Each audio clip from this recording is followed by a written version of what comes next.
Hello there and welcome to Third Eye Africa TV. My name is Ben Adam Shaman and once again we have democracy in action. A very key element is the police force. At any rate, some people do not like the word force in the police because it's supposed to be people friendly, the people's police. So why should there be force when they are not an army, they're not the Navy, neither are they the Air Force? So we'll come to all of that because they have to play a critical role in the democratic journey of Nigeria. And once upon a time, some people feel that there has to be state police. Decentralize it. And in decentralizing, are we talking of 3 tiers of the police force? The federal, the state, and local government. We'll look at this and more as we invite a lawyer who at the point felt he's been having bad days. But the last few ones he had, he would invite the public to discuss, pay attention to a national issue. This recent one, he based it on the Tony Ojukwu report on state police. What's the content of this recommendation? Is it good for Nigeria? Should we throw it away? Like it is always said in some palace, when you want to hide anything from a Nigerian, put it in a book form or publish it. They will not read. Is it true? Should the Tony Ojukwu report be thrown in the dustbin of history? No. President Bola Tinubu is saying there has to be state police. At the point, the immediate past Inspector General of Police, Kayode Ogbetoko, kept saying Nigeria was not yet ripe. So he was running at a cross purpose with his boss. Was it one of the elements that he had to leave? Well, that's another issue for another day. I want to welcome Mr. Frank Tietie, a journalist. He's also a publisher. He's gone into publishing what he calls the Law Times. And he's a man of many ETCs. Mr. Frank Tietie, you're welcome to Third Eye Africa TV. Thank you, Mr. Ben Shabang. Always my pleasure. Thank you. So why did you drag the array of Nigerians to that big hotel and all we had to do or listen to was to discuss Tony Ojukwu report on state police? Oh, well, first, my background as a human rights lawyer exposed me to, to the definitives of what constitutes law enforcement that puts the human beings' interest at the center of its operations. I'm talking about law enforcement. And the police are the heart of law enforcement in every country. The job of the police is actually to ensure compliance with the laws that have been made in the country, and also they're there to protect citizens from harm, especially from the harm that comes from deviants in one way or the other. But over the years, we've seen policing, become something that resembles an instrument of oppression. And on that basis, the public now views police from a negative standpoint, whereas it ought to be a service-oriented institution in any country, in the polity. And in this case, the reference point is Nigeria.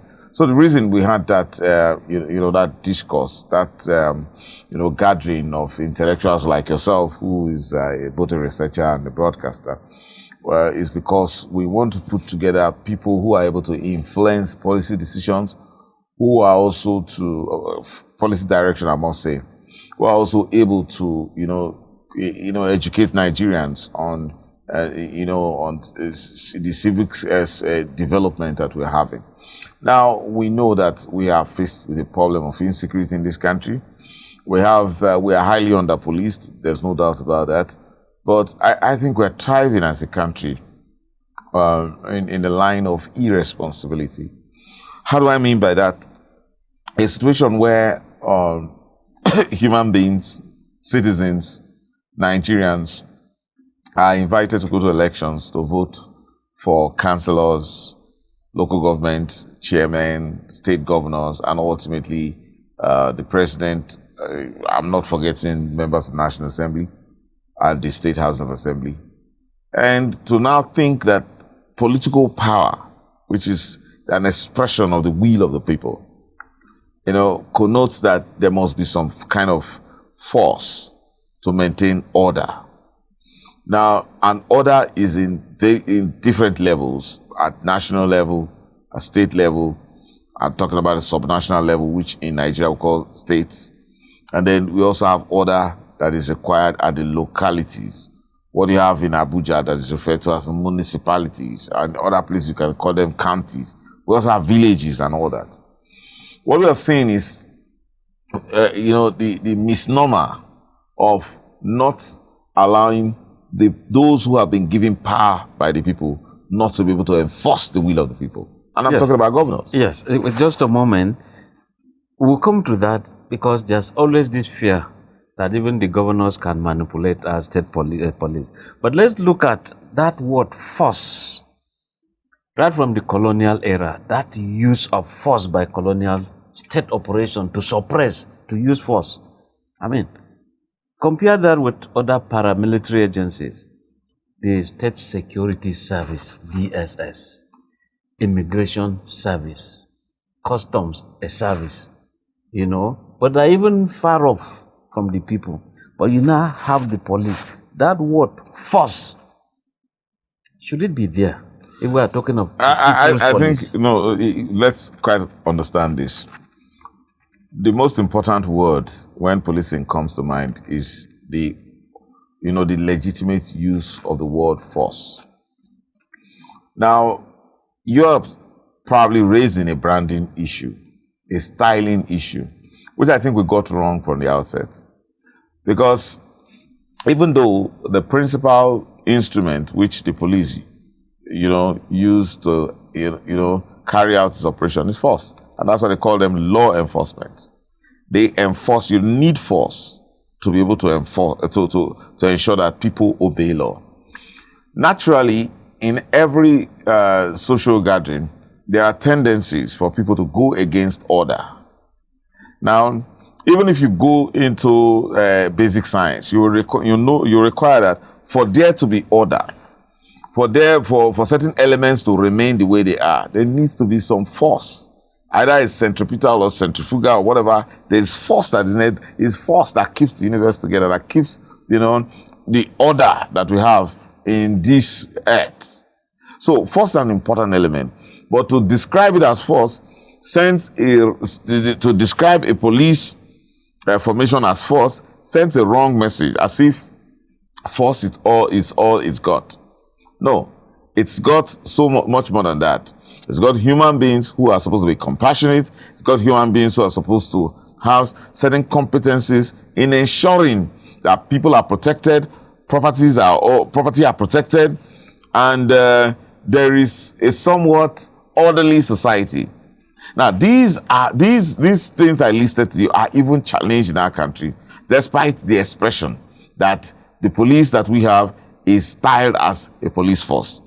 What we would have thought is that a police that serves the polity should have elicited more cooperation from the people, rather than scaring the people with the semblance of the fact that it possesses lethal force that can be dangerous, that can kill, or that can confine when they, use or abuse the method of arrest. Okay. So I think this is not the first time the issue of branding the police in Nigeria has come up.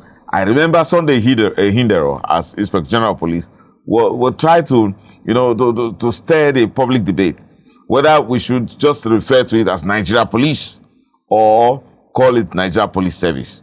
But somehow, the traditional and conservative police in Nigeria police community, I would say, in Nigeria prefers to use the word force. They prefer to be feared rather than to, earn the respect and cooperation of the Nigerian public. Okay.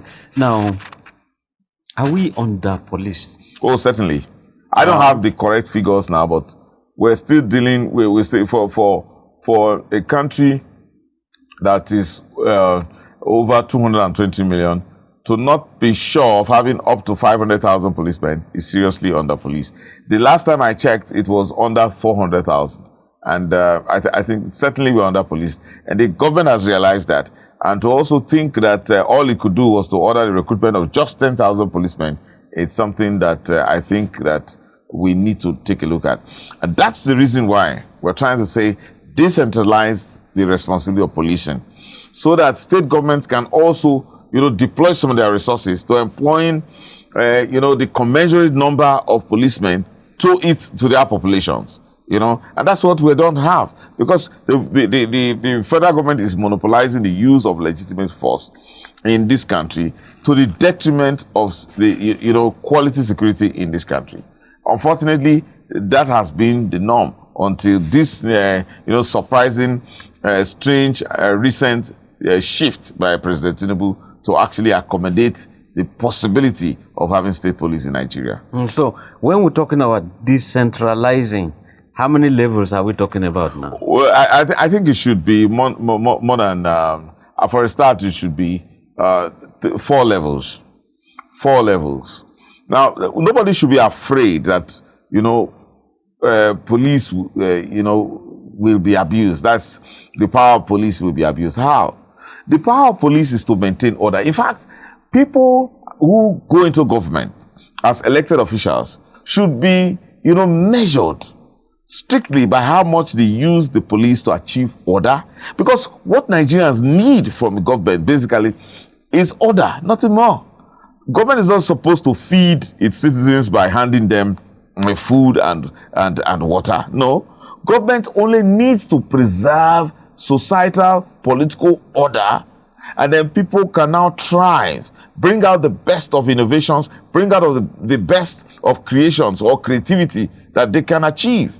So we're making a mistake when we have this paternalistic mindset about government and about government officials, as if they are meant to collect the resources that belong to the state and then share them. No, they are meant to be paid for providing an orderly society. That's why, first of all, they must have a vision. They must have an understanding of what an orderly society should be, and that you can only achieve an orderly society with the instrument of law. And whenever the laws are made, they need to be obeyed. And those who don't obey the law will be punished. And those who don't know how to operate the society look up to the law as a prescriptive, means to understand what they should do. So the law is an important instrument, but it's useless without enforcement. And you need the police, which is more a civilized institution when in comparison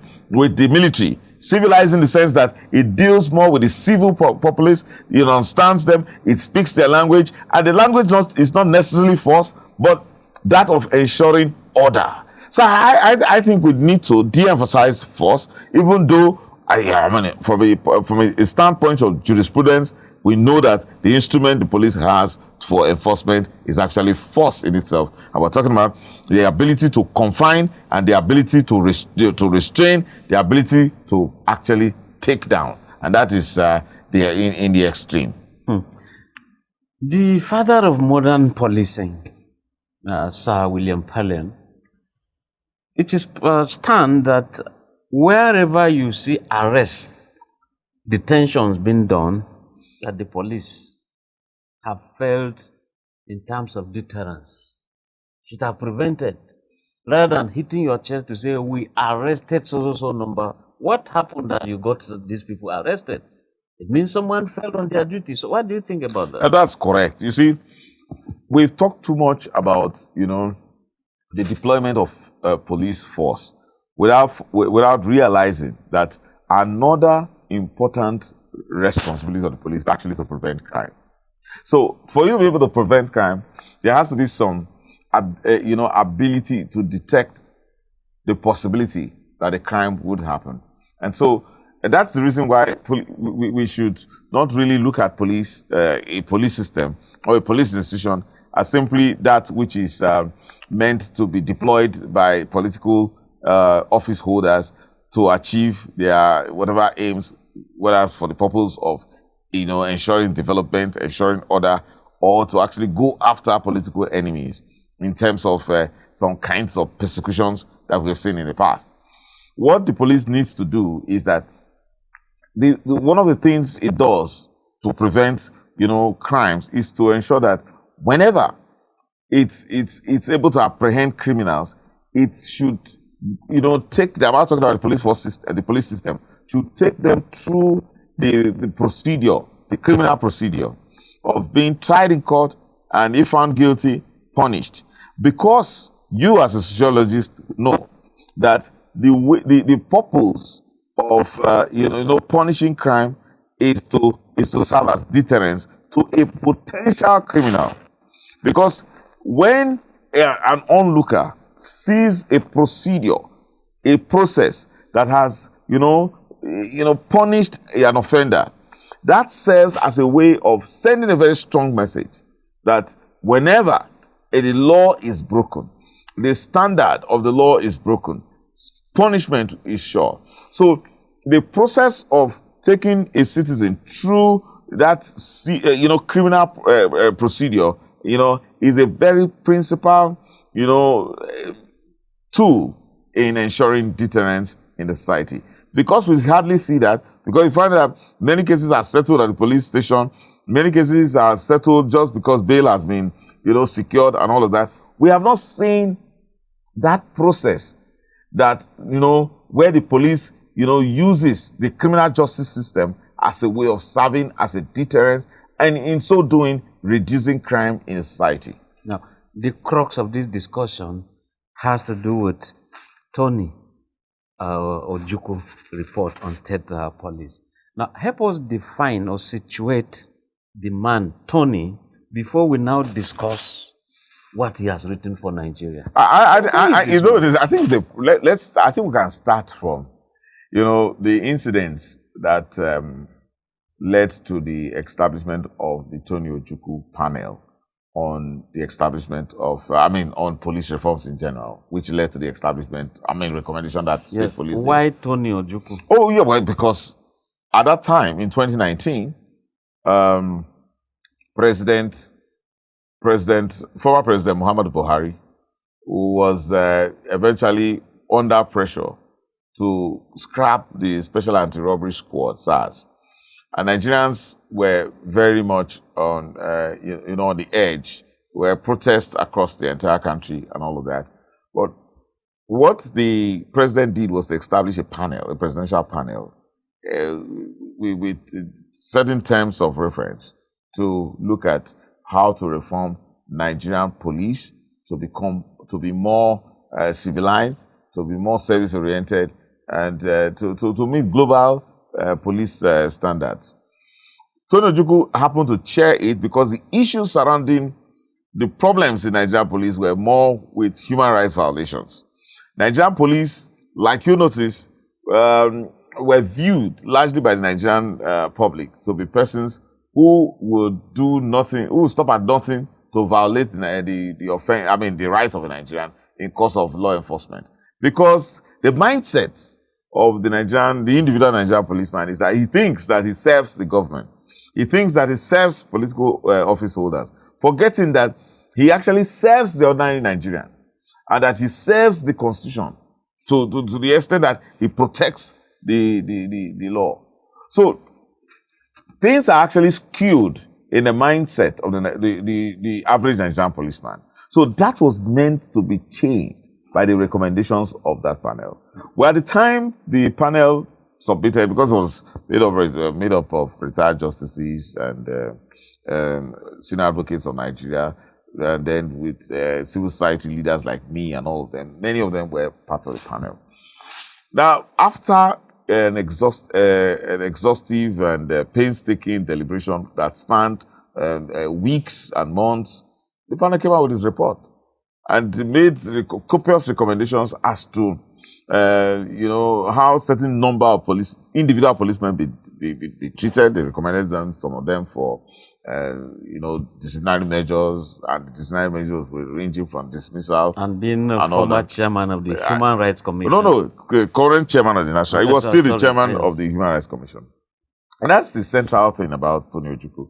Because one of the grounds upon which former President Muhammadu Buhari, gained some support by establishing that panel was that he chose the very executive secretary of the Human Rights Commission to chair that panel, that presidential panel on, tasked with police reforms, to give the semblance and to assuage the mind of Nigerians that these reforms that we are looking for to do in the Nigerian police are actually driven by human rights consideration. So it's important. And when that report came, it was very bold when Tony Ojukwu presented the report to the president. And, without mincing words and in straight-up terms, informed the president that for us to have proper policing in a federation like Nigeria, we need to decentralize the policing responsibility to the extent that we should have state police, but it shouldn't also end as state police, but also to have a local government police force. Meaning that every local government can organize a police force. The same way companies organize what we call private security guards. The only difference is that you are able to give them some legitimate grounds to use force. And what we talk about force is the ability to carry a gun. That is the legal right to carry a gun. In Nigeria, nobody can carry a gun just like that. Even when the president grants license to individuals to carry guns, there are conditions that restrain and restrict the use of that, what I call that weapon or arms as we refer to it. So you see, the report came with with a lot of excitement, especially in Nigerian civil society. I believe that it was now time for people to see, governors become more responsible in the sense that they are able to organize force and say, this force, we have organized it to create order in this area, or especially that has been ravaged by mining merchants, or that has been ravaged by drug, peddlers and all of that. So if you have 36 different independent police formations working towards one goal with the federal police with an understanding that the only reason that we are be given this responsibility to deploy force is to ensure that there is peace and order in Nigeria. You will imagine the geometric rate with which we will achieve peace in our country, rather than leaving it to one command, which is far away in Abuja, attempting to provide, order in faraway places. I usually use my place. I mean, one of the places I've been to, Kafachan or Meduguri, or you go far into Niger Delta, places like Sapele and Abuja. No, it's not possible. Even if it's possible, it will not be as effective as when you have another person in creating its own, talking about the person of a governor, funding the police force, giving it instructions, knowing that there's this competition he has with another governor, that they will not report him on the news, I would say in the news the next day, saying that there is insecurity in his state. After he has assured foreign investors that bring your companies to my domain, and my people are well behaved and no criminal is there, you are assured of that your family is safe. So that sort of competition that would have ensured, the fact that security is the principal business of government will be there. Unfortunately, it has not been there, and clearly the federal government of Nigeria has been overwhelmed. Yes. Now, let's look at the position of the state governors. Do people have some fears? Are they genuine? If you look at in Kaduna State, where we can count very many people who at the point were just grabbed and thrown into the gulag. Then you also have, even in Cross River State, Ben Ayadi versus Agba Jalingo, you know. Then quite a lot of other cases like that. Some people feel governors will use this state police to deal with political opponents Yes. or perceived opponents. Are Yes. these fears genuine? Yes, they are genuine fears. So how do we Why are they overcome that? genuine fears? The genuine fears are because such fears, they are not fears. Those fears of that I will concede are actually a reality at the moment because they are using the police men and women that have been sent to their state. It will be different when the people know that the person they are appointing, electing as governor, will have the ability and the power and the constitutional right to deploy force. It will be different. And we know how transient power is. So it's not as if that they are not currently abusing the police force as we speak today. But what happens is that the current governors are usually, I would say that governors are currently using the police as an alibi. You say that it's not, it's Abuja, it is the IG. No, it will no longer be like that. When you, as a state governor, you are in charge of the police, you will be held accountable for the life of everyone in your state. And we're not even talking about, structures that are put in place to ensure accountability, but, especially at the federal level. So at that point, responsibility will be more localized, meaning that you cannot now think that, oh, I'm not in charge of police. Whatever the police did, they were on their own. No, you are in charge of the police in your state. And in this case, you are elected to protect even the criminal. Because if a criminal, an offender who goes against the law, it is also your responsibility to protect him and ensure he goes through the criminal process. And not for you to kill him extrajudicially. So it becomes interesting. We now know that governors can be held accountable when they leave office. Come and explain how you use that such a power. It doesn't matter. And people should also learn that the fact that they are in opposition does not mean that they should fight and break down the ruling party or the ruling governor. No, the governor that is currently in place. They shouldn't. So there must be that way, that acculturation, I would put it that way, of ensuring that people use the legal process in engaging the system and not necessarily, trying to bring it down with one kind of, illegal or illegitimate means. So we must, imbibe this democratic process of using the law and both the legal and social institutions to engage with government in order for us to maintain order and peace, not a contestation of force all the time. Because if we do that, especially when we are in the opposition, we will now begin to, make room for people to illegally apply force. Because what you see with all of this abuse of police we see in the state is simply because the governors are hiding under the fact that it is the federal government that is controlling the police. So who takes charge of the prisons? Because, correctional facilities.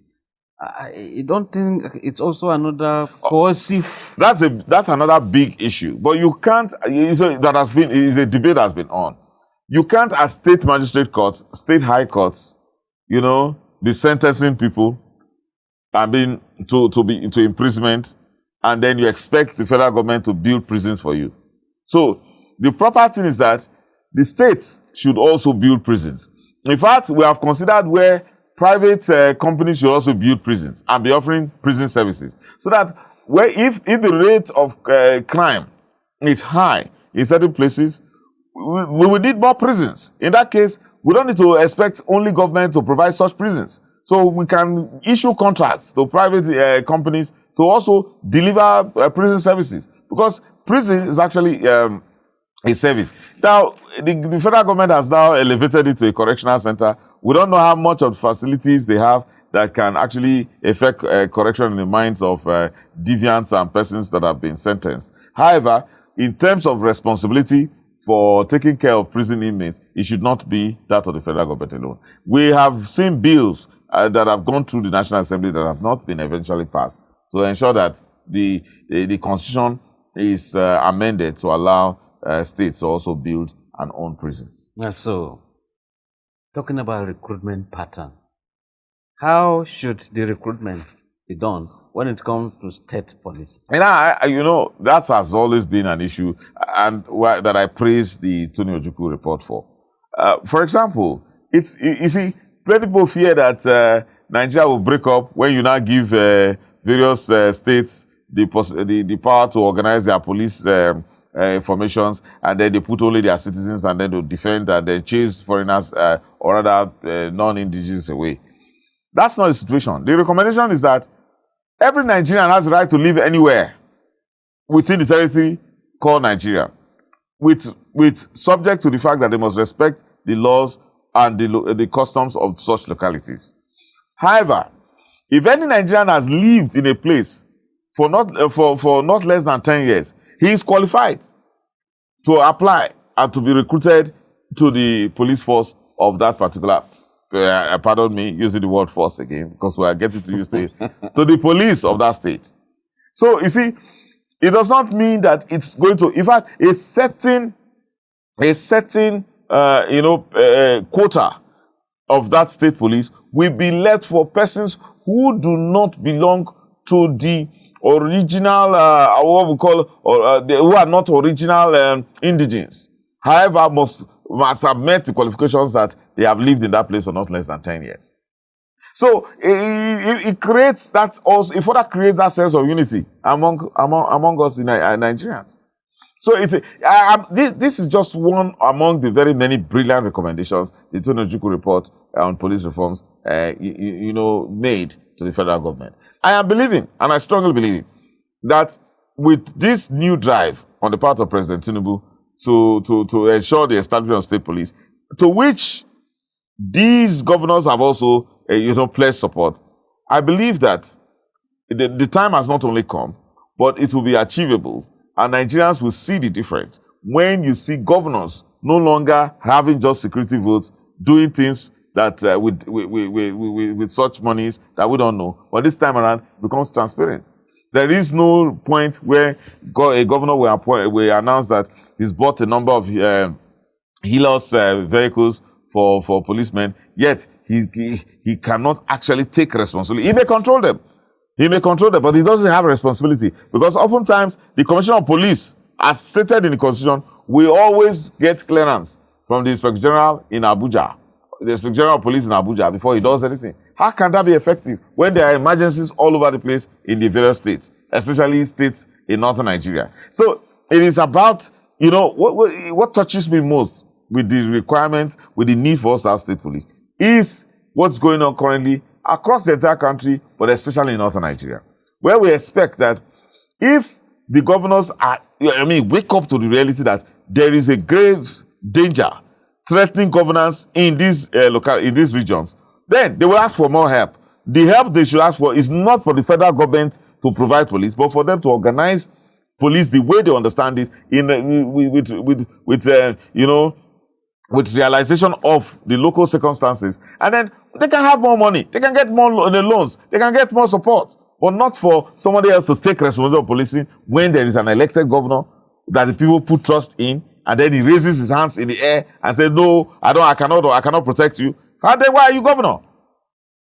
So we run a federal structure, not necessarily because the federal government needs to put everybody under itself and then hold everybody together by force. No, but because it is the more convenient and more progressive system for us as we are, considering how heterogeneous we are as a people. Because of that, we should not throw away responsibility. Governors, local government chairmen have to be responsible for the political power that the people have given to them. Yes.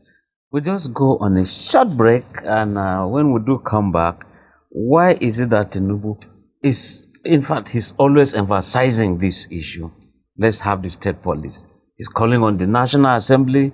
Look, hasten action. Apart from that, what about the legal framework for establishing this? How is it like? As we'll come to all of that. Again, my name is Ben Adam Shaman, and my guest is Frank Tietie, always speaking frankly to issues of the nation.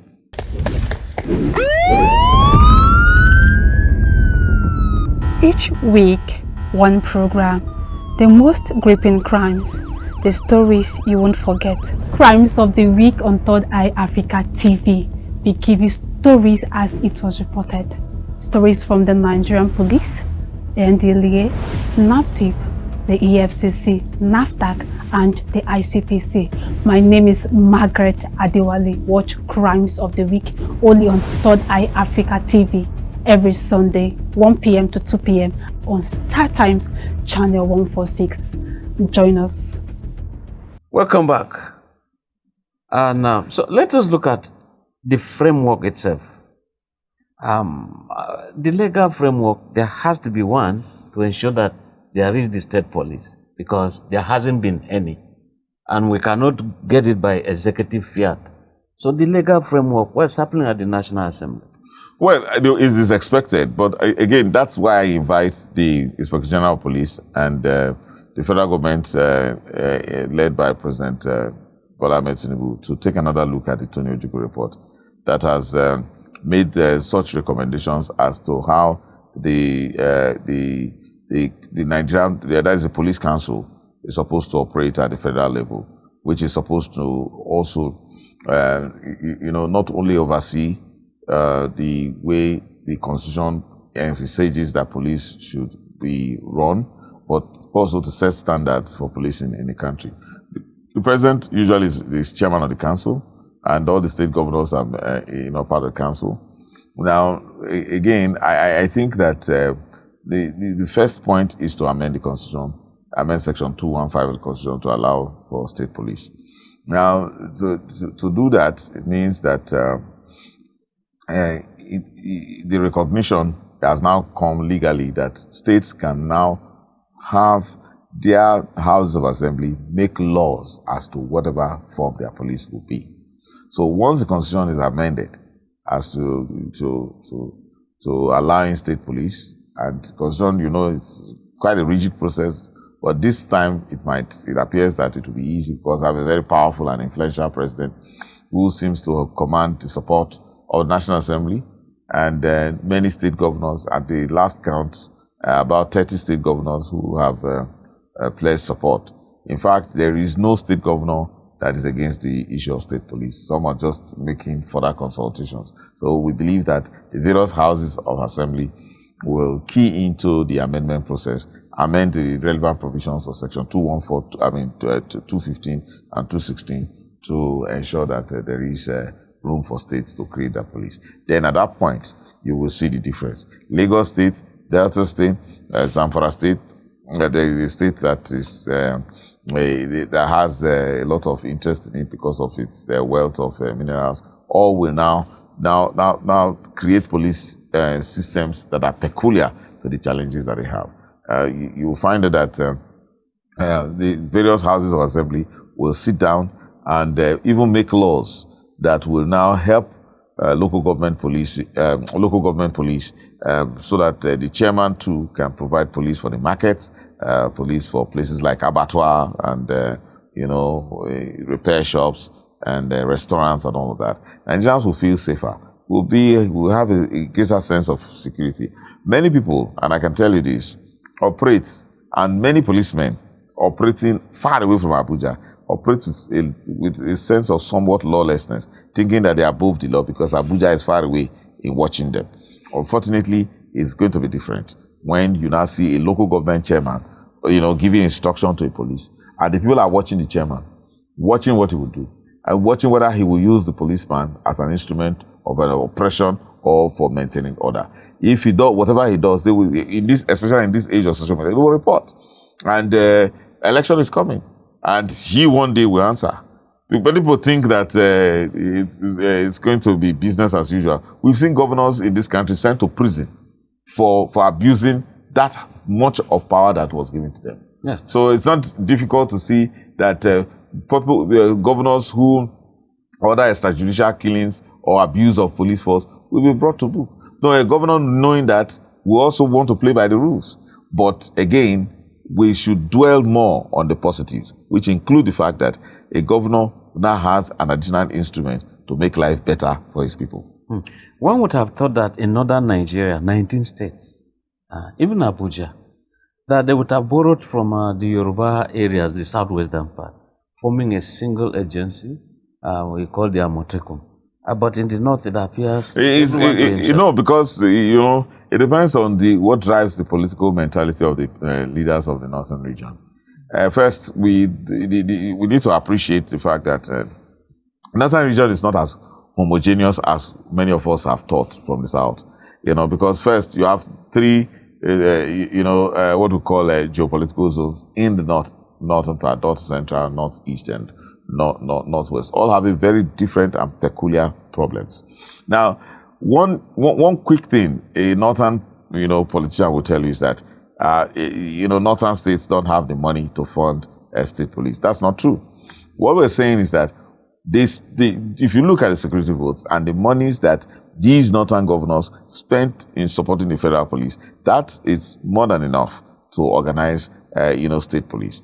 Now, the sad part is that it's not because of these many differences among the geopolitical zones in North. It has not been easy for them to come together to tackle a problem that a whole country and various countries across the Sahel have not been able to deal with. I'm not talking about terrorism. I'm talking about banditry and the new economic pattern, or I would say the economic interest of kidnapping that has elements of support by insiders in either in the military or in the police. So that those problems are too big for a regional arrangement like Amotekun to handle. They can only come as a form of a response to give the people some sort of confidence. It has worked to a large extent in southwestern Nigeria, because the problem has not been as serious as we have found it for example, in a place like northeastern part of Nigeria, where terrorism appears to even be imported. Where we find terrorist cells across the world, relocating to northern Nigeria, thinking that they have a more fertile and more receptive environment to their ideologies of establishing either an Islamic state or whatever. In that case, against the laws of the Federal Republic of Nigeria. So these are not issues that a mere regional arrangement by state governors who are struggling to pay salaries, who are struggling to send their children to school, with battling issues of out-of-school children and poverty. So it's important that when these states police arrangement comes to play, governors can now make adequate budget, can now take responsibility. We will now see those states that are really suffering inadequacy in terms of resources to carry out police service. And then there will be interventions. We see many states borrowing money from World Bank and assisted projects and all of that. And none of them is actually taking security as a basis for which they should get development funds. No, it's possible for state governments to get international support, through the arrangement with the Foreign Affairs Ministry to get support. So we will know those who will need support, especially in northern Nigeria.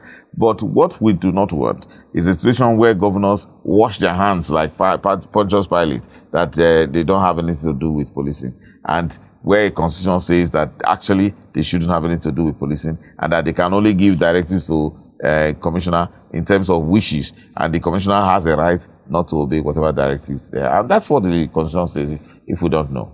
So, a very last one. Is President Bola Ahmed Tinubu going to succeed in terms of this? I think he has already succeeded. And he has succeeded beyond my imagination.